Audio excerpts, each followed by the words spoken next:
இன்னும் சற்று நேரத்தில் தமிழ்நாடு அரசின் இடைக்கால பட்ஜெட் தாக்கல் செய்யப்பட இருக்கிறது. நிதியமைச்சர் தங்கம் தென்னரசு இந்த பட்ஜெட்டை தாக்கல் செய்து இந்த நிகழ்வை தொடங்கி வைக்க இருக்கிறார். அடுத்ததாக MRK பன்னீர்செல்வம் வேளாண் துறை பட்ஜெட்டை தாக்கல் செய்ய இருக்கிறார். தொடர்பான விவரங்களோடு நம்முடைய சிறப்பு செயலர் அபினேஷ் விவரம் என்ன? நிறைய எதிர்பார்ப்புகள் மக்கள்கிட்ட இருக்கு.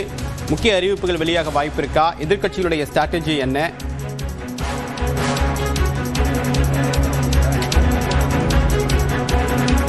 தேவப்பிரியன், 16வது சட்டப்பேரவையினுடைய இறுதி கூட்டத்தொடர் இந்த இடைக்கால நிதிநிலை அறிக்கை கூட்டத்தொடர் இன்று தமிழ்நாடு சட்டப்பேரவையில் காலை 9:30 மணிக்கு 2026-27 நிதியாண்டிற்கான இடைக்கால நிதிநிலை அறிக்கையை நிதியமைச்சர் தங்கம் தென்னரசு பேரவையில் தாக்கல் செய்கிறார்.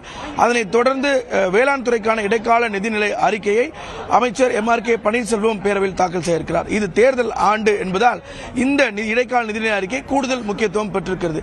ஏற்கனவே தமிழ்நாடு முதலமைச்சர் மு.க. ஸ்டாலின் கலைஞர் மகளிர் உரிமை தொகையை வரக்கூடிய தேர்தல் அறிக்கையாக ஒரு வாக்குறுதியாக 2000 ரூபாயாக உயர்த்தி வழங்கப்படும் அப்படின்னு ஒரு முக்கியமான அறிவிப்பை வெளியிட்டிருக்கிறார். இந்த நிலையில இந்த நிதிநிலை அறிக்கையில் தேர்தலை மையமாக வைத்து சில முக்கிய அறிவிப்புகள் வெளியாகலாம் அப்படின்னு எதிர்பார்க்கப்படுகிறது. மேலும் மார்ச், ஏப்ரல், மே ஆகிய 3 மாதங்களுக்கான இடைக்கால நிதிநிலை அறிக்கை இது என்பதால் இதுல ஒரு 45 நிமிடம் முதல்ல நிதியமைச்சர் தங்கம் தென்னரசு இந்த நிதிநிலை அறிக்கையை வாசிப்பார் என்றும் எதிர்பார்க்கப்படுகிறது. நீங்கள் குறிப்பிட்டது போலவே எதிர்க்கட்சிகள் ஏற்கனவே அந்த 5000 ரூபாய் கலைஞர் மகளிர் உரிமை தொகை வர வைக்கப்பது தொடர்பான பல்வேறு விமர்சனங்களை முன்வைத்திருந்த நிலையில பிரதான எதிர்க்கட்சியான அதிமுக இன்றைக்கு பேரவையில் இவற்றையெல்லாம் குறித்து அதை எழுப்ப ஒரு திட்டம் வச்சிருக்காங்க. இந்த நிலையில தேர்தல் அறிவிப்பு எப்போது வேண்டுமானாலும் வரலாம் என்கிற நிலையில இந்த நிதிநிலை அறிக்கை மிகவும் முக்கியத்துவம் வாய்ந்த நிதிநிலை அறிக்கையாக பார்க்கப்படுகிறது.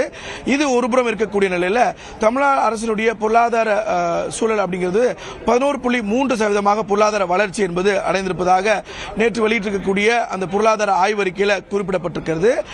இது தேசிய சராசரியை விட அதிகம் அப்படிங்கிறதும் தமிழ்நாடு தொடர்ந்து தொழில்துறையில் குறிப்பாக உற்பத்தி துறையில் அதிக அளவில் கான்ட்ரிபியூட் பண்ணி இந்த 11.3% இலக்கு அடைந்திருப்பதாக தமிழக அரசு தெரிவித்திருக்கிறது.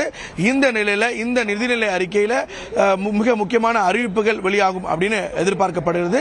அதே போல ஏற்கனவே தமிழ்நாடு அரசு செயல்படுத்தி வரக்கூடிய திட்டங்களுக்கும் கூடுதல் நிதியை ஒதுக்குவது தொடர்பாகவும் அதே போல இந்த புதிய அறிவிப்புகளும் இந்த நிதிநிலை அறிக்கையில் வெளியாகும் எதிர்பார்ப்பு இருக்கக்கூடிய நிலையில இந்த நிதிநிலை அறிக்கை காலை 9:30 மணிக்கு பேரவையில் தாக்கல் செய்யப்பட இருக்கிறது.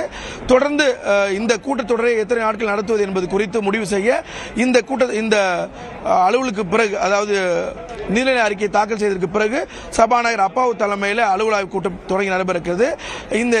இந்த கூட்டத்தொடர் எத்தனை நாட்கள் நடத்துவது என்பது குறித்தும் முடிவு செய்யப்படக்கூடிய நிலையில் இந்த கூட்டத்தொடரில் முதலமைச்சர் மு.க. ஸ்டாலின் பல்வேறு முக்கியமான அறிவிப்புகளை அடுத்தடுத்த தினங்களில் வெளியிட இருக்கிறார்.